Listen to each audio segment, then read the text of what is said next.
Early morning, April 25, 1915. Under the hazy cover of night, 20,000 British troops silently landed on the northern shores of the Gallipoli Peninsula. This British force bore a resounding name, the Anzac Corps. Their orders were clear: swiftly seize the heights of Achi Baba after landing and link up with friendly forces on the southern front. Behind this seemingly simple directive lay a grand strategy of war. The heights of Achi Baba were the key to controlling the Gallipoli Peninsula, which in turn held the key to the Dardanelles, the gateway to Istanbul. Capturing Istanbul would mean plunging a dagger into the heart of the Ottoman Empire, intimidating the Balkan states, and securing a vital lifeline for Russia. The monumental task fell upon the Anzac Corps. At 7 a.m., 8,000 Anzac soldiers launched their assault on the heights. Defending the position were only 2 Turkish regiments. Victory seemed within reach, but these 2 regiments had a renowned commander, Mustafa Kemal. On July 3, 1908, in Macedonia's northern province, 27-year-old Enver led a rebellion with 200 soldiers in a square, demanding governmental reforms and the reinstatement of the 1876 constitution. During this period, the Ottoman Empire was struggling with British control in Egypt, French control in Algeria, dominance of its economy by foreign interests, and a crippling national debt of £200 million. This economic turmoil had led to significant loss of sovereignty, and an influx of Western goods devastated Ottoman handicrafts industries. In 1877, Russia had initiated the 10th Russo-Turkish War, advancing to Istanbul and forcing the Ottomans to sign a treaty that not only stripped them of the Balkan Peninsula, but also heightened internal ethnic tensions, with Muslims resenting Christians and Turks distrusting Arabs. In this environment of despair, the Young Turks, including Enver, emerged advocating for constitutionalism and managed to inspire a widespread national uprising. This movement rapidly expanded across the nation, culminating on July 23rd, when the Sultan declared the implementation of constitutionalism, propelling the Young Turks and Enver into prominence. Enver naively believed that constitutional reforms could solve the empire's vast array of problems and secure European support. However, the reality was harsher. The Young Turks, lacking governance experience, delegated power to the Grand Vizier, whose economic reforms failed and led to a 20% inflation rate. The situation was further exacerbated by parliamentary dominance by ethnic Turks, fueling ethnic discord. As the empire weakened internally, European powers increased their efforts to carve up Ottoman territories, with Austria annexing Bosnia in 1908, Italy invading Libya in 1911, and the outbreak of the First Balkan War in 1912, all of which culminated in significant losses for the Ottomans, including their former capital, Edirne. In January 1913, Enver orchestrated a coup with just 10 men, forcing the Grand Vizier to resign and subsequently taking over as Minister of War in a new government formed with his Young Turk allies, creating an Ottoman triumvirate. They capitalized on the Second Balkan War in June 1913 to recapture Edirne, cementing Enver's leadership and the dominance of the triumvirate. From 1908, the Ottoman Empire underwent dramatic changes, experiencing 1 revolution, 2 coups and 3 wars, which shifted it towards a more authoritarian military regime under the triumvirate, focused solely on survival. Initially allied with Britain, the empire sought new allies as Britain formed the Triple Entente and withdrew into isolation. Turning to Germany, the rising European power, the Ottomans were swayed by German promises and support, including the construction of a strategic railway from Berlin to Baghdad. As World War I loomed, the triumvirate faced a crucial decision. Initially reaching out to the Allies, their attempts were thwarted by the Allies' reluctance to upset Russia, who had territorial ambitions in Istanbul and the Dardanelles. Consequently, Enver secured a favorable alliance with Germany, which promised to uphold the territorial integrity of the Ottoman Empire and provide military and economic support. This alliance was solidified when 2 German warships, the Goeben and Breslau, sought refuge in the Dardanelles and were subsequently purchased by the Ottomans, signaling a definitive shift towards the Central Powers. This marked a pivotal moment as the Ottoman Empire formally committed to the war alongside Germany, setting the stage for its involvement in World War I.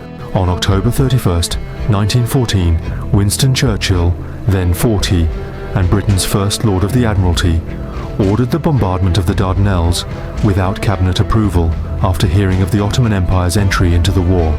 driven by a vision of British imperial revival, akin to that of his ancestor, the Duke of Marlborough, Churchill, overwhelmed with gratitude for his appointment by mentor David Lloyd George, aimed to enhance the Royal Navy.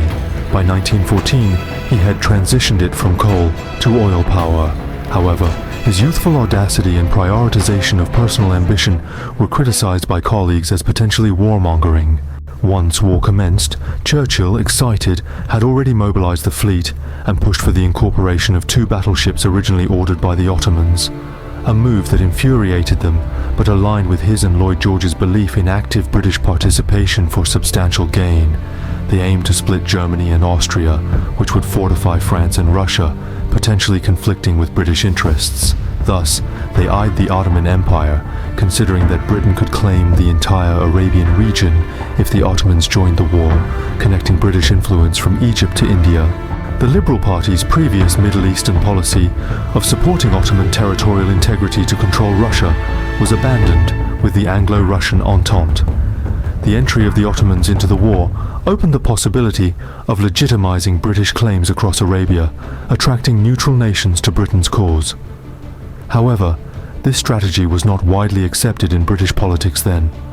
Foreign Secretary Edward Grey opposed pulling the Ottomans into the war, arguing that colonial expansion required more resources than Britain possessed, highlighted by Britain's strained global influence and the financial drain from the Boer War.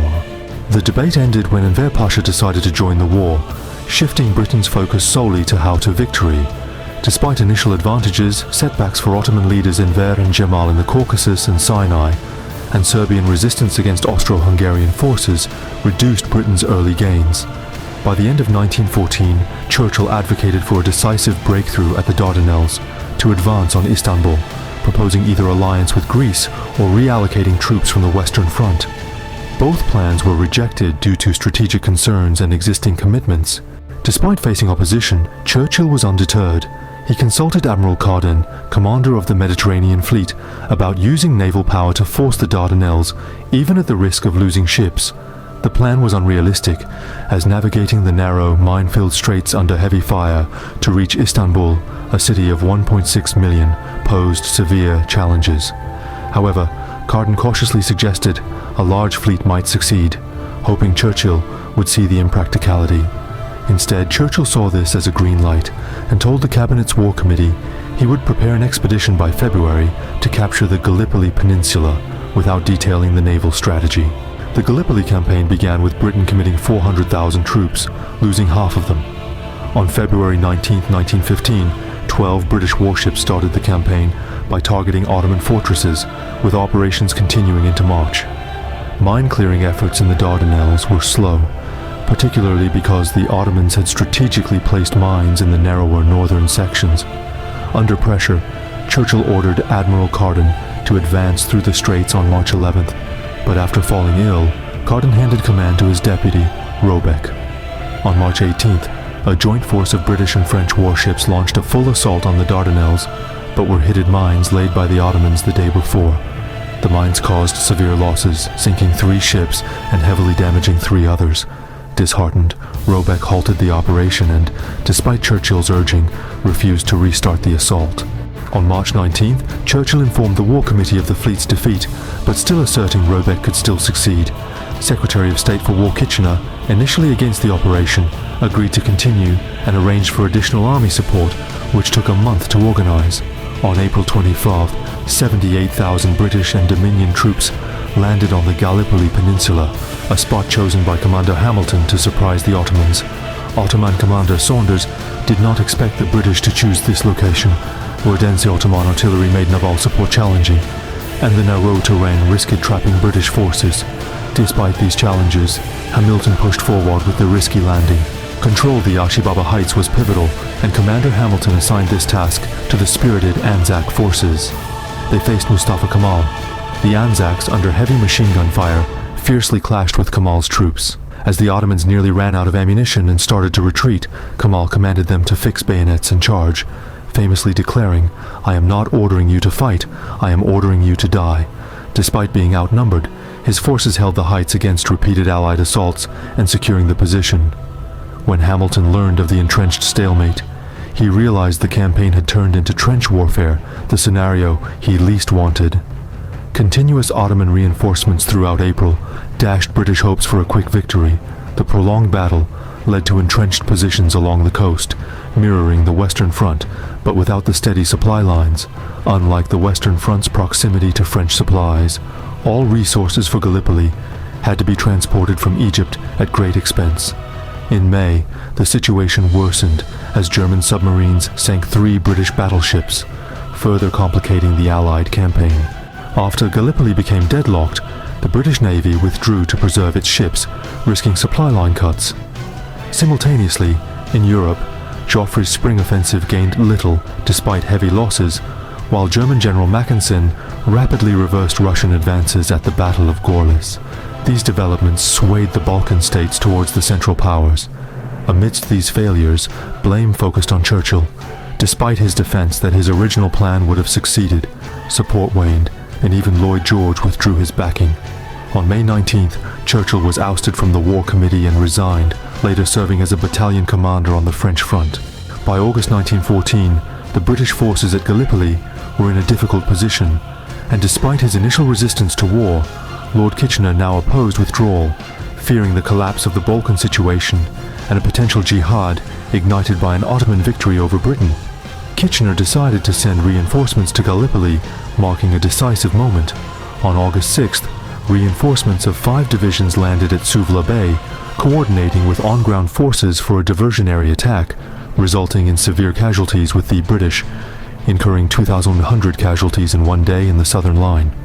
In contrast, the Anzac forces achieved exemplary combat performance at Lone Pine, engaging in fierce hand-to-hand combat and inflicting heavy losses on the Ottomans, while suffering significantly fewer casualties themselves. However, the newly landed British troops experienced a disastrous performance, setting up camp upon nighttime arrival and inadvertently revealing their position, leading to a failed surprise attack. Following initial successes taking several hills, the British commander paused to await artillery, which never arrived, but Kemal's reinforcements did. From August 9th to 10, despite intense efforts, the British could not advance against Kemal's firm defenses, suffering 8,000 casualties and ultimately acknowledging failure by fortifying beachhead positions for trench warfare. As the Suvla Bay landing faltered, withdrawal became the only viable option. By October, Bulgaria joined the Central Powers, launching a pincer movement with 400,000 German troops against Serbia, which collapsed after a year of resistance, opening a direct rail link to Istanbul for the Central Powers. On November 13th, Kitchener visited Gallipoli and concluded that withdrawal was inevitable, writing to the War Committee about the unforeseen resilience of the Ottoman forces. Despite public and enemy awareness of a potential withdrawal due to extensive media coverage, the British devised a plan to retreat discreetly. They reduced their fire to lull the Ottomans, followed by sudden intense barrages when the Ottomans attempted reconnaissance. After doing this many times, the Ottoman soldiers did not dare to come out to investigate again. The British evacuated in multiple small boats at night, leaving behind heavy equipment and being undetected by German aerial reconnaissance. By December 19th, preparations were complete. A few volunteers kept firing, while others silently retreated to ships. After the last soldier embarked, they detonated the ammunition stores, leaving the beach empty. While the battle wasn't won, the evacuation was truly a masterpiece. Initially, Churchill estimated that the British forces might suffer 25,000 casualties, yet the actual number was 0. It could be argued that if it weren't for the later Dunkirk, this achievement would be unparalleled. The Battle of Gallipoli has come to an end, yet its ramifications linger on. Turks on their own soil have vanquished the foremost powers of their time, erasing nearly half a century of humiliation. Doubters and opponents of the war now sing its praises, thanking Enver for breathing new life into the ancient nation. But this moment of jubilation swiftly gives way to apprehension, as the brutality of war far exceeds all expectations. Gallipoli may be embarrassing for Britain, but it is not fatal. The true battlegrounds lie in Palestine and Mesopotamia, where a nationalist fervour is pitted against the jihad called by the Caliph. The British wave the flag of nationalism, while Enver responds with bloody massacres, leaving over 1.5 million Armenians dead. With this, an Islamic universal empire crumbles, replaced by a Turkish nation-state, a task soon to be completed by another hero of Gallipoli, Kemal. For Churchill and Britain, the greatest failure of the Battle of Gallipoli lies in strategic foresight, an area where Churchill's intuition is usually keen. He foresaw the significance of the Balkans in the entirety of the war. Churchill, in his memoirs, consistently avoids confronting a pivotal question: did Britain possess the resources to fulfill his strategic vision? If Britain had dispatched 500,000 troops during the initial landing, if it had easily suppressed Russian opposition, if it had endured greater naval losses, then, I believe, the conquest of the small Gallipoli Peninsula would have been within reach. However, if Britain truly possessed such power, would the Ottoman Empire have dared to align with the Central Powers? In reality, Britain's own decline was a significant factor in World War I. Churchill and Lloyd George appeared trapped in the past century. The former proposed a strategy beyond Britain's capabilities, while the latter envisioned territorial gains impossible to digest post-war. With the collapse of the Ottoman Empire, Britain found itself increasingly mired in the Middle East, ultimately undermined by its own imperial overreach. Consequently, they washed their hands of the affair, leaving the world to reckon with the aftermath. Nevertheless, the Ottoman entry into the war in 1915 stands as the most pivotal event, truly transforming the European conflict into a world war. From the snow-capped peaks of the Caucasus Mountains to the swirling sands of the Sinai Peninsula, from the tumultuous waters of the Mediterranean to the tranquil Gulf, soldiers from Europe, the Middle East, North Africa, India, and Australia engaged in deadly combat. They knew not how long the war would endure, nor if they would see the sun rise tomorrow. The only certainty was the cruel conclusion of this savage spectacle.